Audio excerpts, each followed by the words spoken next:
يعطيكم العافية جميعا. بدنا نبدأ اليوم نشرح عن أهداف الدورة الخامسة، وهي بعنوان Regulatory Streamline Approach for Design Validation in Qualification of Pharmaceutical Manufacturing Facilities and Equipment 21 CFR Part 211. ممكن اختصارها باتباع النهج السليم باتباع التشريعات الرقابية لإجراء أفضل تصميم وتحقق وتأهيل للمباني الخاصة بالصناعات الدوائية والماكينات التابعة لها. ومرجعيتنا الأساسية هي متطلبات مؤسسة الغذاء والدواء الأمريكي اللي موضوعة تحت بند 21 CFR Part 211 Facility and Equipment. وبدي بس أضيف شغلة مهمة، إنه هاي الجهات الرقابية ما تعطي إشي مفصل عن كيفية وماهية التصميمات الخاصة بالمباني والماكينات، وفقط تعطي متطلب بدون الخوض بالأمور الهندسية والفنية. وإحنا من هاي الدورة ارتأينا إنه نعطي تفصيل أكثر عن متطلبات تصميم المباني والماكينات الخاصة بالصناعة الدوائية، وذلك من خلال الخبرة العملية ومن خلال الرجوع لمراجع مساندة. بس قبل ما نبدأ بهاي الدورة خلينا نشوف المواضيع اللي بدنا نركز عليها ضمن هاي المواصفة، أي 21 CFR Part 211. وإذا ألقينا نظرة على الأقسام الرئيسية للمواصفة الأمريكية بنشوف إنها بتتكون من أكثر من قسم، ولكن هاي الدورة رايح تشرح الفقرة C واللي بتتعلق بالمباني، وطبعا رايحين نشرح الفقرة دي اللي بتتعلق بالماكينات. خلينا الآن نبدأ نعطي نبذة عن الأهداف الرئيسية الخاصة بهاي الدورة. أول هدف هو بعنوان Take idea about current good manufacturing practices design requirement for the facility and give live example for each regulatory aspect. كهدف أولي طبعا بدنا نبدأ نفصل كل متطلب تشريعي والمتعلق بالمباني المستخدمة بالصناعات الدوائية، وذلك من وجهة نظر تشريعية والمنصوص عليها عند ال Food and Drug Administration. وأيضا رايحين نناقش كيف بنقدر نطبق هاي التشريعات على أرض الواقع. وزي ما بنعرف إنه هنالك أمور مشتركة منها الهندسية، وفي أمور تتعلق بالجودة الشاملة، ولازم نبين هون كيف كل هاي الأمور بترتبط مع بعضها البعض لتحقيق مواصفات جيدة للمنتج واللي دائما بنسميها Cross Functioning Activities. وهون أيضا عندنا الهدف الثاني وهو بعنوان Take idea about current good manufacturing practices design requirement for equipment and give live example for each regulatory aspects. وهو بيتعلق بفهم الأمور التشريعية المتعلقة بالماكينات. وإحنا بنعرف إنه الماكينات جزء مهم بالصناعة، سواء بإعطاء الإنتاجية المناسبة كماً أو نوعاً.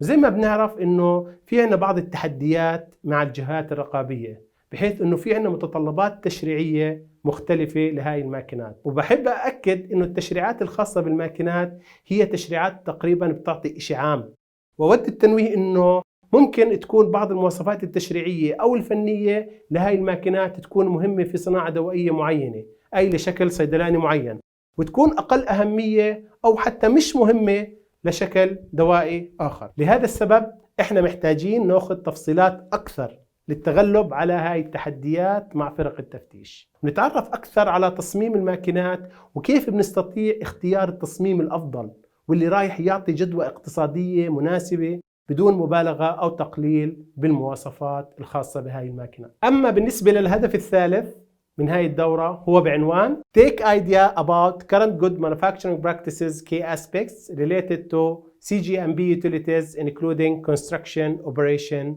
and maintenance requirements. وهذا الهدف بتضمن شرح عن المتطلبات الخاصة بالوحدات المساندة، مثل وحدة معالجة المياه، وحدة تنقية الهواء، الغازات، وحدة إنتاج البخار والتصريف الصناعي. ولازم نتعرف فيها على أفضل طريقة لاختيار المواد المصنوع منها هاي الوحدات عشان تلائم الصناعة الدوائية. مش بس هيك، ورايحين نتعرف كمان من خلال هذا البرنامج على المتطلبات الرقابية لتشغيل ومتابعات الصيانة أو المعايرة، ومتابعة أيضا البرامج المختلفة اللي دائما بتخلي هاي الأنظمة في حالة جيدة ومسيطر عليها بشكل مثالي.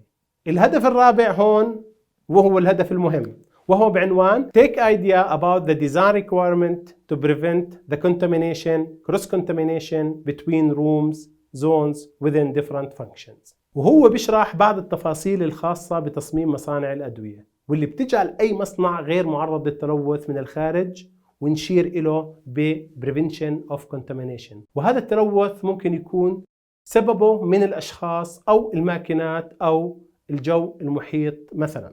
بالإضافة لذلك هذا البرنامج التدريبي راح يبين كيفية تجنيب المصنع من أي تلوث من مستحضر إلى آخر، واللي بنسميه كروس كونتامينيشن، واللي بنسميه التلوث البيني. وطبعا منع تلوث المنتجات هي اللي عادة بتكون مكان التركيز عند المصنعين وعند الجهات الرقابية، وهذا الإشي لازم دائما يتم إثباته من خلال التصميم الجيد كبداية للطريق، ومن ثم تطبيق أنظمة الجودة الأخرى اللي تدعم ذلك. والهدف الخامس من هذا البرنامج هو بعنوان Take idea about qualification and validation activities for different equipment and system for OSD facilities. وهو بيشرح عن المتطلبات الرقابية لعمل تأهيل وتحقق من المباني والماكينات. Qualification and validation of premises and equipment. وممكن هون نركز على بعض الأنظمة والماكينات المستخدمة للمصانع اللي بتنتج المستحضرات الخاصة بالأشكال الصيدلانية الصلبة واللي بتتناول عن طريق الفم، اللي بنسميها OSD forms أو Oral Solid Dosage Forms. والهدف السادس وهو بعنوان Take idea and differentiate between CGMP and non-CGMP layouts. وهون بدنا نتطرق للتعريف عن بعض المخططات اللي بتهم الصناعة الدوائية من جهة رقابية، وطبعا هي المخططات اللي بحب المفتش انه يشوفها. ويتم التعرف في هذا البرنامج ايضا على بعض المخططات اللي ممكن ما يطلبها المفتش، ولكن بتكون مهمة للمصنع من وجهة نظر هندسية، لأن وجود نظام مخططات في أي مصنع واللي بيسموه بلوبرنت سيستم هو مرتبط فعليا كدليل إنه الشركة المصنعة للأدوية بتأخذ كل الاحتياطات الهندسية والنوعية والمرتبطة بسلامة المنتج، واللي رايح يزيد من نظام الجودة الخاص بالممارسة الجيدة للتوثيق اللي بنسميها Good Documentation Practices. وبالتالي راح يوفر على مصنع الأدوية جهد كبير ويزيد من المطابقة اللي بنسميها Compliance، فضلا عن تقريب وجهات النظر مع المفتشين وتجنب بعض الأسئلة أو طلب وثائق أخرى ما بيكون إلها داعي، لأنه هاي الرسومات فعليا بتعوض وبتغني عن وجود بعض الوثائق الأخرى واللي ما إلهاش داعي. أما الهدف السابع والأخير وهو بعنوان Participants will be familiar with evaluation for the demand of the new production line to avoid over or under utilization. وهو بنعتبره من الأهداف المهمة، وبعلمنا كيف نحدد أفضل طاقة إنتاجية للماكينات اللي بنسميها production capacities، وبالتالي بحدد لنا حجم المصنع المناسب. وهذا الشيء كثير مهم لعملية الاستثمار واللي بنسميها البزنس، لأنه إذا اشترينا ماكينة أكبر من اللازم اللي بنسميها over utilized فراح تكون مش ذات جدوى كاستثمار، واما اذا جبنا ماكينه ذات سعه قليله اللي بنسميها اندر يوتيلايزد فمش رايحه تكون كافيه لانتاج الكميه المطلوبه بالوقت المحدد.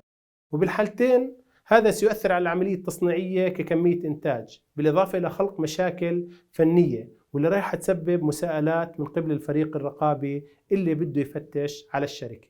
وهي الجزئيه من التدريب بنعتبرها كثير مهمه انه يعرفوها قسم التخطيط من البدايه، عشان نتجنب أي مشاكل في سير العملية التصنيعية، وبالتالي الحفاظ على منتج ذات جودة عالية وتحقيق إنتاجية بدون أي انقطاع. وبنكون الآن أعطيناكم فكرة شاملة عن أهداف هاي الدورة، وهيك بنكون استكملنا شرح عن أهداف هذا البرنامج. وبحب أضيف معلومة أخيرة إنه هذا البرنامج بعطينا صورة واضحة عن المتطلبات الأمريكية اللي إحنا بنعتبرها غير مفسرة بشكل كامل. وطبعا النظام الأمريكي في التشريع عادة بعطينا شرح مقتضب، وهاي الدورة انعملت عشان نعطي تفاصيل أكثر وأوسع. وأخيرا كما هي العادة بحب أشكركم على مشاهدة هذا الفيديو اللي حبيت من خلاله إعطاء صورة واضحة عن هاي الدورة، وبتمنى إنها وصلت لكم بطريقة جيدة، وإحنا دائما جاهزين لأي استفسار. وإن شاء الله استنونا لنحكي عن الدورة السادسة بإذن الله مع عرض آخر بعنوان Environmental Monitoring for Pharmaceutical Facility ISO 14644 Compliance. والسلام عليكم ورحمة الله وبركاته. أخوكم المهندس مجدي أيوب.